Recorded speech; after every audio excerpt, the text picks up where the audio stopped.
Dubai প্রবাসী ভাইয়েরা, একটা বিষয় চিন্তা করছেন?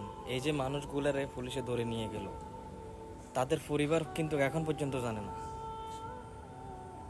যাবজ্জীবন, 3 জনের যাবজ্জীবন, 54 জনের সাজা দিয়ে ডিপোর্ট করে বাংলাদেশে পাঠাই দিব।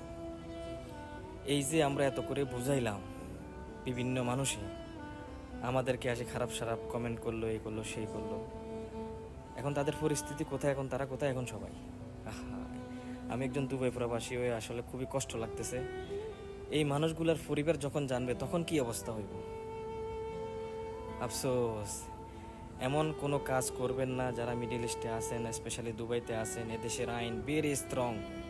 প্লিজ, যারা দুবাইতে নতুন আছেন বা যারা দেখবেন আমার এই ভিডিওটা, সবাই একটু শেয়ার করবেন, সবাই সতর্ক হবেন। এই ধরনের কাজ করার আগে 1000 বার নয়, 1,00,000 বার চিন্তা করবেন। আপনার দ্বারাই আপনার পরিবার চলে, এখন আপনার পরিবারের কি অবস্থা হবে? আহা, আফসোস আল্লাহ।